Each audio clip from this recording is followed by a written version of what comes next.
Hiya! Welcome!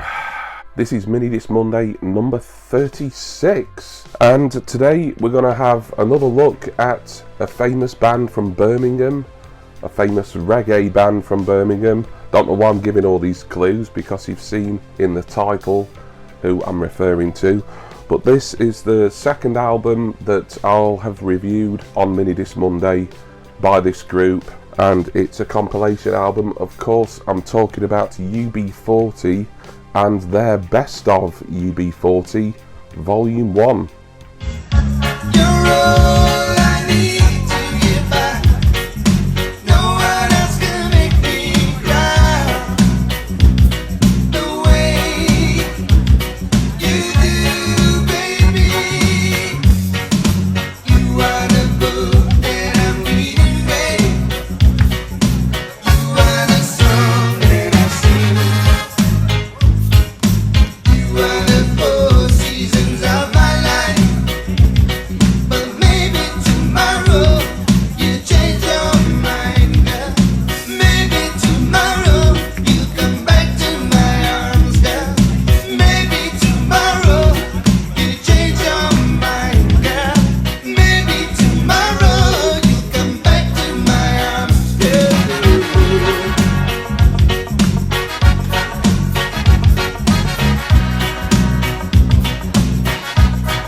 So this album originally came out in 1987, and the Minidisc edition, it has a copyright date of 1992 on it, so this would have been a pretty early pre-recorded MD album in the format's history, given that the format itself was released in 1992.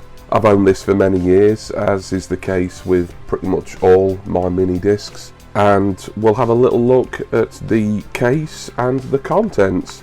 So the case itself is in fairly good condition. It's got these very yellowed sticker residue bits on, but that doesn't matter. The case itself isn't cracked, and no more than a few minor superfluous scratches.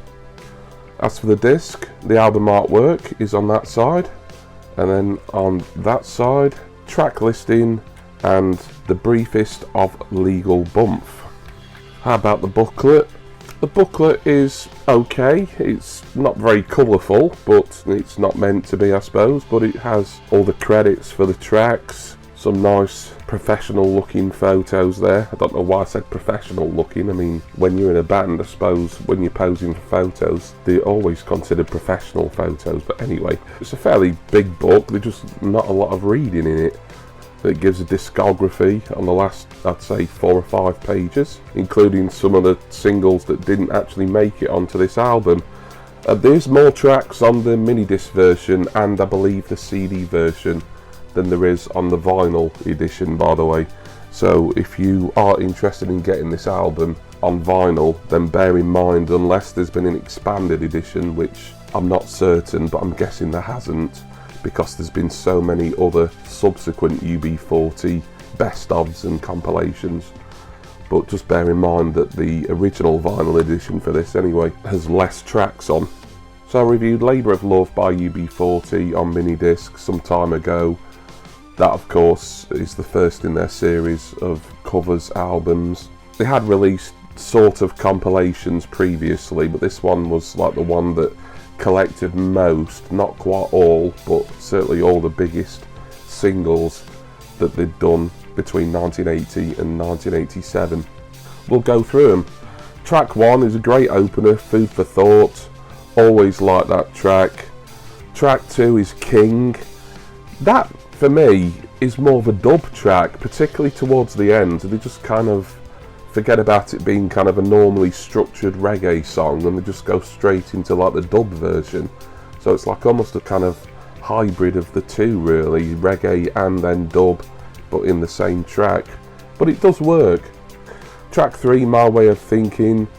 4, The Earth Dies Screaming. This is of course all early UB40, you know, very early on in their career, late 70s, early 80s, where they were still quite a cult band, really. I think they're on the indie label Graduate at the time, certainly by the turn of the decade of the 80s. Number 5, I've always liked, Dream a Lie. Number 6, Don't Let It Pass You By, which I believe was a double A side with the following track. Number 7, Don't Slow Down. Couple of good ones. Then number 8, one of their biggest hits up until that point, 1 in 10. Is that the last properly political single UB40 ever released? It's arguable. Any more full-on UB40 fans than me might be able to argue with me on that one and say, no, they released such and such years later. That had a very strong political message. But certainly for me, as more of a casual UB40 fan, I'd say 1 in 10 for me was kind of like the last hurrah of them being kind of, you know, spokespersons for the left wing, really, and the downtrodden here in Britain. But a great track nonetheless. So UB40 hit their stride really with the Labour of Love album and the lead single off it, Red Red Wine. I've talked about this and of course all the other singles that came off Labour of Love previously, but Red Red Wine is an absolute classic, and UB40 quite literally made it their own. So much so that Neil Diamond, whose version was the previous most famous version, started doing a UB40 type arrangement in his concerts. Number 10, Please Don't Make Me Cry, which is okay. One of the weaker singles from Labour of Love, certainly. Number 11, one of my all-time favourites, Many Rivers to Cross, originally by Jimmy Cliff. I love the sort of gospel backing vocals. I think Jackie Graham is one of the female backing singers in that, and it's such a beautiful version. Cherry O Baby, also from Labour of Love and also fantastic. This is my preferred period of UB40, at least in the 80s certainly.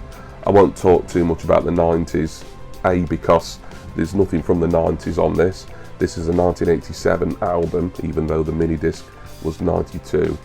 And there is another UB40 compilation on Minidisc that will have some of their 90s work on it, and I will get that reviewed for you eventually, as well as a couple of other studio albums of theirs on MD. 13, If It Happens Again, pretty good without blowing me away. 14 is the duet with Chrissie Hynde, I Got You Babe, of course, a cover of the Sonny and Cher pop classic. Always loved that. Great duet between Ali Campbell, the UB40 lead singer of the time, and the Pretenders' Chrissie Hynde. Don't Break My Heart is track 15. Track 16 is Sing Our Own Song, decent. Track 17, and although it's not credited prominently, it does feature one Herb Alpert on trumpet, is Rat in Me Kitchen. That has lead vocals from Astro, the toaster in UB40. And apparently, when I was doing a bit of reading up while listening to this album again, that was named by Astro and written by Astro after Ali Campbell called him up one day and Astro said, "Oh, how's your new house that you've bought?" And he said, "Oh, it's annoying, I've got rodents in the kitchen." Hence, Rat in Me Kitchen was born. Great track though, always loved that. And the last track, number 18, is the one new track, the new single that was previously unreleased, and it's a cover of the Jackson 5's Maybe Tomorrow. And although they're very heavily reliant on cover versions by this point, what with the Labour of Love series, and then I Got You Babe and Maybe Tomorrow, and subsequently into the 90s and beyond as well, of course. It's a good track, it's a decent single, and it's a great finish to a really strong compilation album, the Best of UB40 Volume 1. It's great. So thank you all for watching Minidisc Monday today. There will be more UB40 to come, as I've previously hinted at. So please keep an eye out over the coming months, as I've got lots of other Minidiscs to review, of course, from many different artists. But we will revisit UB40 in the future. Special thanks go to my wonderful subscribers and generous patrons. I'm going to go now, and please will you join me again next time. That's going to be in 2 weeks, by the way, for the next exciting edition of Minidisc Monday. Cheers everyone. See ya!